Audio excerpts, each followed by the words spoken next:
Life is not a fairy tale. It's not like where you kill the monster and everything's fun and right, dandy. yeah, it always ends and then they lived happily ever after, and then they don't see like Snow White in her marriage 10 years later like, why don't you ever do the dishes? Like, yeah. like that's not how it works. Like, you just have the next problem. If somebody is just 55% of the time, they will notice, like, for example, dirty dishes in the sink instead of the other person, then they're going to be doing the dishes 90% of the time. Right. Because they're going to get there first. The culture of problems is like this thing that you just need to fix. You know, this bad thing that you do that you just need to get rid of. But problems are built and like a natural result of these three things. The other day I was talking with Isla and she was having, we were just having a conversation about our struggles. We have struggles. Yep. And it was funny because I was just like, what's the point of knowing all the stuff if you still have problems? And we were just kind of talking about how it's like, it doesn't matter how much you know and how much you do and how much you've accomplished. Like, you're still having, struggles in your life. And it's easy to forget how much things have gotten better because you're still like worried about the next thing and thinking about the next thing. Life is not a fairy tale. Life is like a box of chocolates. you never know what you're gonna get. No. I mean, like, it's not relevant. It's not like in like the little children's stories where you kill the monster and everything's fun and right, dandy. yeah, it always ends and then they lived happily ever after, and then they don't see like Snow White in her marriage 10 years later like, why don't you ever do the dishes? Like, yeah, like that's not how it works. Like, you just have the next problem, and yeah, I mean, I'm sure Snow White has a very happy marriage, but the point is that, like, we were just kind of talking about problems generally and how to think about what is the root cause of these things, and being able to have a mental model for where to place them, because like, obviously everybody struggles with various things, and we were kind of thinking from a first principles perspective, from a very, very fundamental level, what it comes down to, and we kind of came up with 3 factors. Like all of like the personal problems that you run into like every day. Anything that gives you bad feelings in general. Yeah. It's like where from a very foundational level, like, what are the different categories that might play into that? One is kind of the environment that you're in. Just kind of I guess you could call it like your circumstances. And then another is kind of natural tendencies. You could think about this as like temperament or personality. Yeah. Or kind of just like, and how different people have different natural inclinations as to how they might see a situation or respond to a situation. And then the third, and arguably the most important, is basically kind of your general understanding. There's of the situation. There's a mental model essentially describing mental models that Charlie Munger talks about, which is the map of the territory. And basically the mental model is just understanding that your understanding of the world is not the world. It's a simplification of reality, but you want to have a good map, and the good map obviously is not the same as the actual territory, but it gives you an understanding of how to navigate. A high level understanding of how to navigate. And I think just generally the culture of problems is like this thing that you just need to fix, this bad thing that you do that you just need to get rid of. But problems are more built and like a natural sort of result of these 3 things. And probably more broadly, we're also talking about like recurring long-term problems, because there's something like, I stub my toe and like it hurts right now. It's like, okay, like, that happens. Just deal with it. But then it's also like, what is something that is systematically happening to me? Like, oh, I can never do this right. Those are the problems you really want to solve. We had this experience where like we were traveling, and then somebody at the hotel was kind of like being a Karen, and like a mega Karen, an insane Karen. Yeah, and just like being disrespectful to us as kind of like children, and kind of like assuming that we didn't know what we were doing and weren't responsible. We were just like getting a little bit frustrated, but it's also something where it's like, she's 1,000 miles away, we're not going to really, engage with her again, most likely. And so it's kind of like with those sorts of things, it's like, okay, just kind of get over it, and then like try to minimize the amount of like how much that's actually impacting you. Yeah. But when it comes to like recurring long-term problems, let's say if she lived next door, yeah, right, that's a very different situation. So that's what I'm talking about in terms of these sorts of problems. You want to confront that as soon as possible because it will keep occurring in your life. And when it comes to most interpersonal problems, when it comes to the problems people have with relationships, it kind of comes down to two things, which is the temperament and the natural tendencies. That's a lot of what, this is in terms of relationship problems, yeah. and like the dynamic between you and another person, Yeah. and you and a group. A lot of it is, there's a lot that comes down to natural tendencies and kind of like differences in temperament. This is something where Wequel initially kind of started out with our parents talking about like their own marriage, and like they're both opposite personalities, just like we're opposite personalities. We're kind of like opposites in four corners, which is really cool.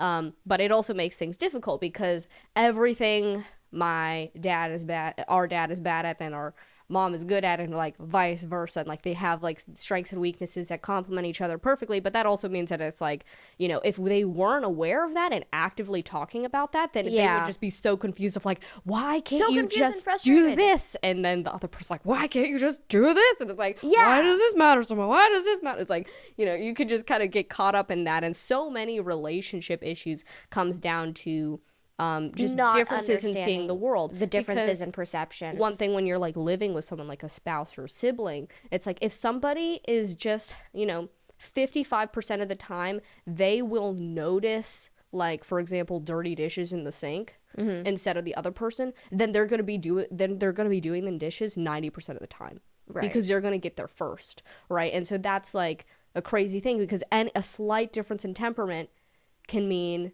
big outcomes in terms of, being confused as to like, why aren't you doing the chores more? And our parents is much more than a slight difference in temperament. And the same for us. And I think, and so for a lot of relationship issues, it does come down to understanding the other person's perspective and understanding your temperament as well. Kind of the understanding relates very much to the environment and the natural tendencies. Although I think with the environment, when I think of the environment aspect of it, I think more around like the broad environment of like how our environment now differs from how we evolved, which kind of relates less on the like it kind of relates more to like the deep impulses that we have that has been grained over like so many years of evolution. And I mean, there's definitely overlaps, because you could also argue that some of that is about natural tendencies. Yeah.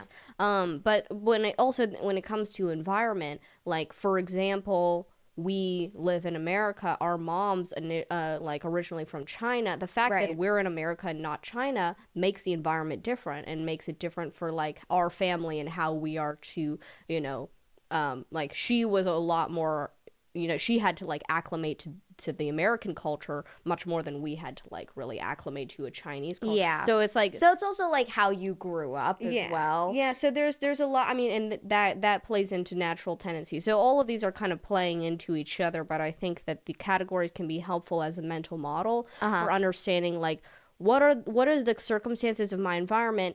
Which of those can I change, and which of the if you can't really change the environment. Because the environment is kind of like separate to just you and how you behave within it, and is separate than how your understanding of it, right? And that's why the categories, I think, are important.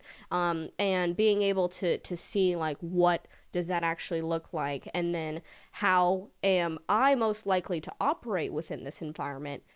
How can that potentially cause problems, right? Also, in terms of the environment, I think a lot of the times the problem comes from us like just like reacting to the environment instead of actually being aware of how that's different than what we could actually really work well in. And if you're aware of it, then it's going to make it much less confusing, and you're going to be able to like intentionally like address when you're when you're having that problem because of your environment. So being aware of it is like really, really important in terms of like actually fixing a problem that's based on something you can't control. Because if you're aware of it, then it doesn't really matter because you can just fix it. And like when that. it comes down to like the root of all problems is a lack of understanding, because if you don't understand the environment, then you're not going to be able to manipulate it in a way that's going to be helpful to you. If you don't understand your own natural tendencies or the natural tendencies of others, and you're not going to be able to, really operate well. Fix a problem you don't understand. Yeah. It just doesn't. So the work. understanding really does come first, and then when it comes to a lot of like, for example, knowing how you work well, being able to change the environment that you're in to suit your own strengths, and that's something that we don't really like about these like Myers-Briggs and other sorts of like personality tests that'll tell you like, oh, here are your strengths and here are your weaknesses, and they're really just flip sides of the same sort of trait. It's about whether or not, in which cases does that serve you and in which cases does it not, because the same kind of trait of like being assertive, and then people are like, you talk too much, it's like it's the same. It's the same thing. It's like it's not about whether this is like a strength, it's about understanding who you are, and then if you know that, then you'll see like, okay, I'm just not going to do very well in this sort of environment, and then I can really succeed, and on average I will outperform everybody else in this sort of area. And so being able to understand that is very, very important. Another example, I think, that me personally, I've been interested in this because my natural tendencies will work against me around this. But hoarding stuff.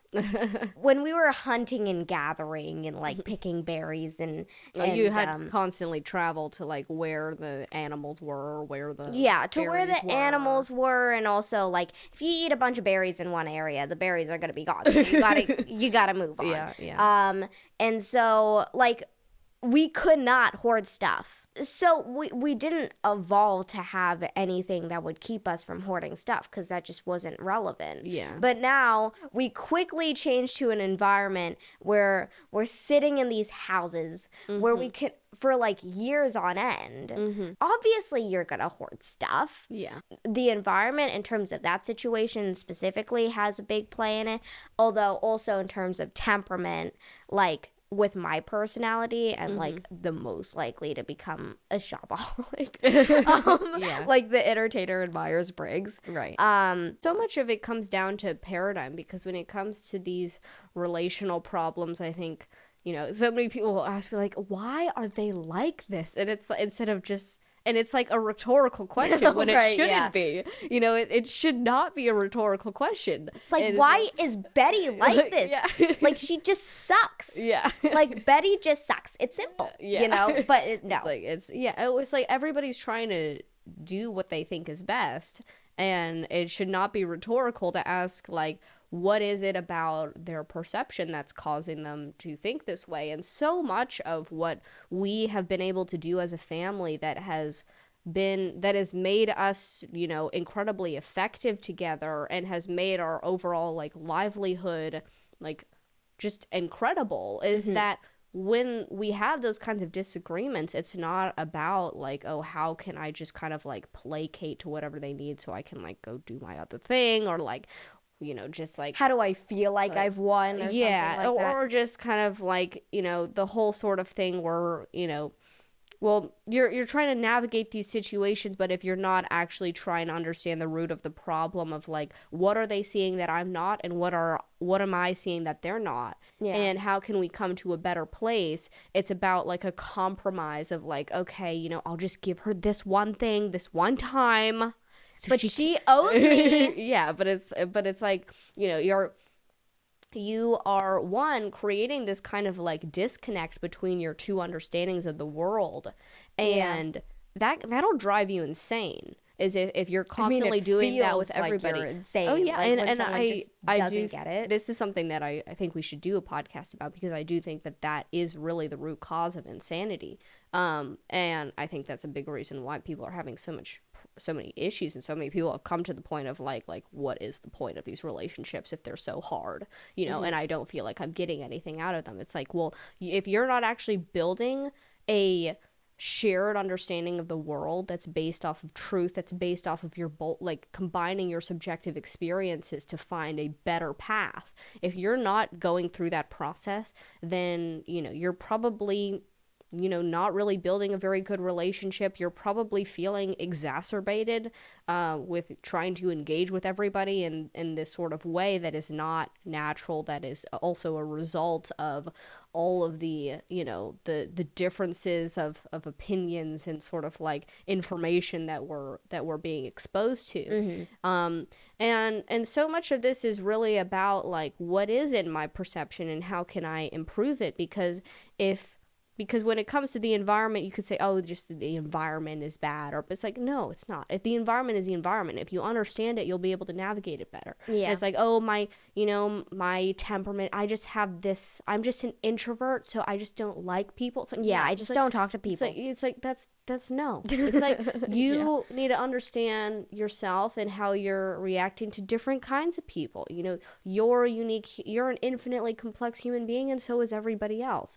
And the better you understand how that is and what's going on, the better you'll be able to see, is this something that is something about me? Is this something about other people? Is this something about how I'm engaging? Is something about how I'm thinking about other people? Is it how I'm framing this conversation or how I'm framing my identity? Like, there's so many questions that goes into just a simple like blanket statement of like, oh, I'm just like an introvert. Yeah. I just, it's like, where did that come from? Yeah. Why is it so easy to just sit in your house and not talk to anyone? Mm-hmm. Yeah. And also, why am I feeling lonely when I'm sitting in my house and not talking to anyone? Yeah.